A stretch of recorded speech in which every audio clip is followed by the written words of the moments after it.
जय जिनेंद्र बच्चों।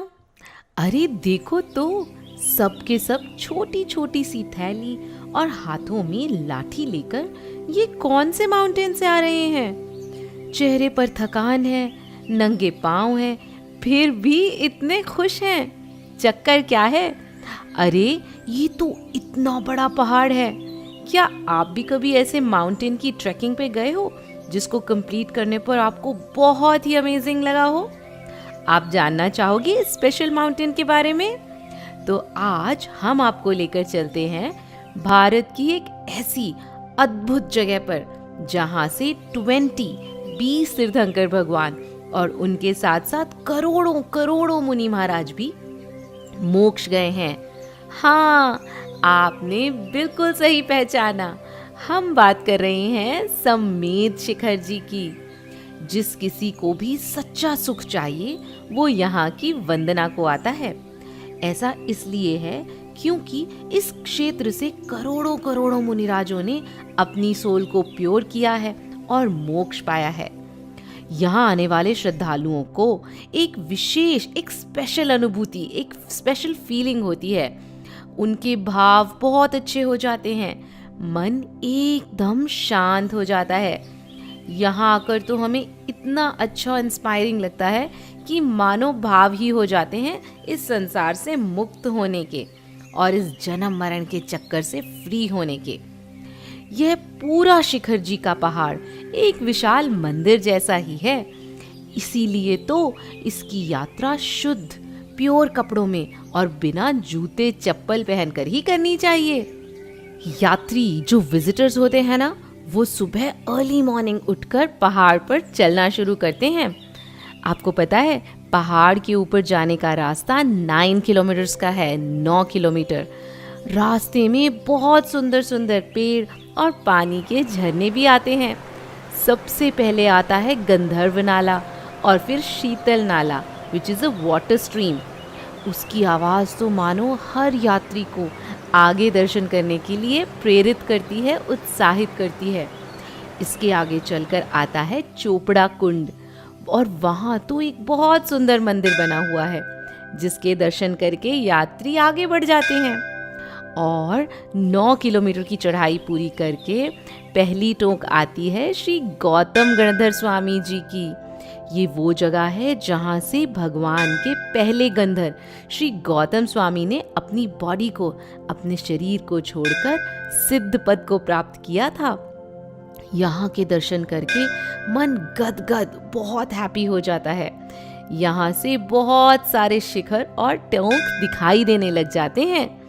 आपको पता है, जिस जगह से भगवान जी मोक्ष जाते हैं तो वहीं पर सौधर्म इंद्र की आज्ञा से देव उन भगवान जी के चरण चिन्ह, फुटप्रिंट्स बना देते हैं और उसी जगह को कहा जाता है टोंक। क्या कहा जाता है? टोंक। भक्तगण भगवान को अपने हृदय में, अपने हार्ट में रखकर और उनके जैसा बनने की भावना को भाते हुए हर एक टोंक पर, हर फुटप्रिंट पर अर्घ्य चढ़ाते हैं और वंदना करते हुए आगे बढ़ते ही चले जाते हैं।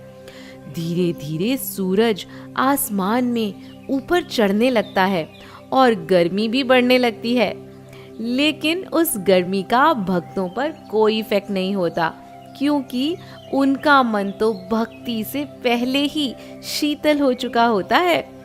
वंदना करते हुए चंदा प्रभु भगवान की टोक आती है जिसमें की जो चढ़ाई है ना, वो बहुत ऊंची है, बहुत स्टीप है, मगर फिर भी थकान ही नहीं होती और ऊपर पहुंचकर एक असीम शांति मिलती है। कुछ भक्त तो यहाँ पद्मासन लगाकर भगवान का ध्यान करते हैं। उन्हें लगता है जैसे वो चंदा प्रभु भगवान के चरणों में ही बैठे हों। धीरे धीरे वंदना करते हुए आगे बढ़ते हैं और कुछ टोंकों के बाद तो अभिनंदन भगवान की टोंक पर बहुत सारे बंदर दिखाई देते हैं। आपको पता है एक सीक्रेट? अभिनंदन नाथ भगवान का चिन्ह तो बंदर ही है।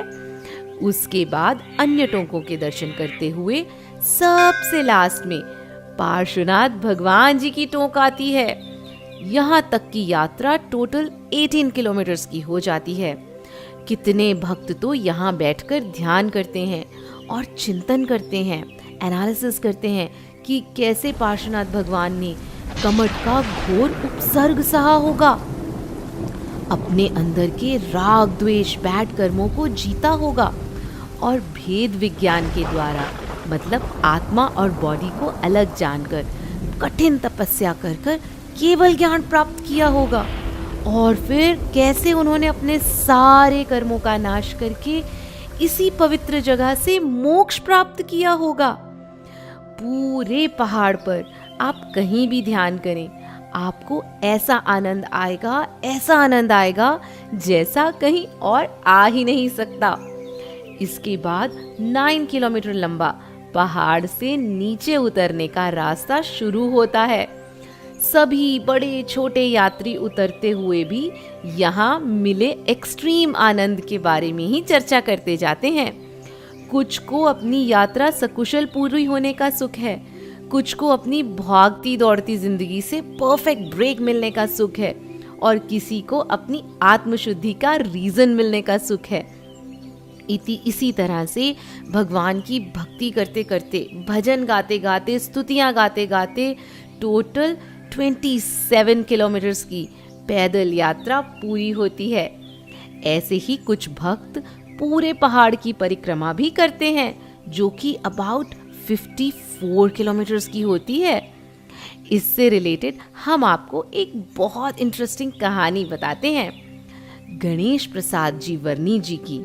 वर्नी जी बहुत बड़े स्कॉलर थे। वो एक दिन पहाड़ की परिक्रमा लगाने के लिए अपने कुछ साथियों के साथ निकले और कुछ दूर चलने के बाद तो वो रास्ता ही भूल गए।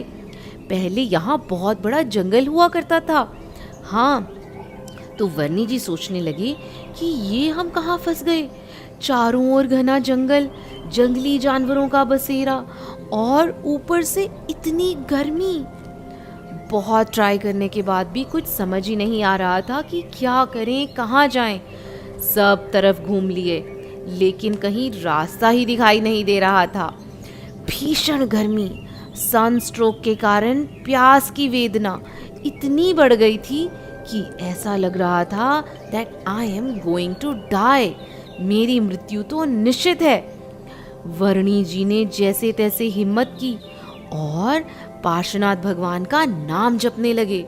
मन ही मन भगवान से प्रेयर करने लगे, प्रार्थना करने लगे। पता है, भक्ति में शक्ति होती है। और 4-5 कदम चलते ही उन्हें पानी का एक कुंड दिखाई दिया। उसमें तो बड़ा ही मीठा पानी था। पानी पीते ही उनकी शरीर की सारी थकान, सारी टायर्डनेस दूर हो गई। सबने भगवान पार्श्वनाथ का जय जयकार किया और आगे बढ़ने लगे।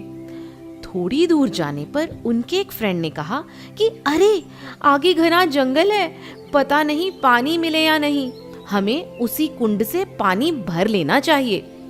और जब वे वापस मुड़े, उसी जगह गए तो ये क्या, वहां कोई कुंड ही नहीं था। कुंड अचानक से गायब हो गया था। Everybody was amazed. सबने कहा, जिस देवता ने भी इस घने जंगल में हमारी हेल्प की हो, उनको बहुत बहुत धन्यवाद, बहुत बहुत थैंक यू। आपको पता है, शिखर जी के बारे में ये भी कहा जाता है कि भाव सहित वंदे जो कोई, ताको नरक पशु गति ना होई।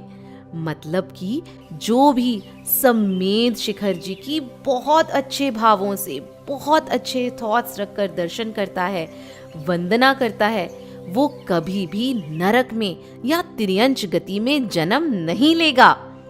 इसके लिए हमें पूरे पहाड़ की वंदना करते समय अच्छे से नीचे से ही नियम ले लेना चाहिए कि हम पहाड़ पर जाकर कुछ भी नहीं खाएंगे और भावना करनी चाहिए कि जैसे ही करोड़ों करोड़ों मुनिराजों ने कठोर तपस्या करके मोक्ष प्राप्त किया है ना, ऐसे ही इस पावन भूमि पर हम भी उन मुनियों जैसे ही संयमी बनेंगे, तप करेंगे और अपनी आत्मा को पवित्र करेंगे।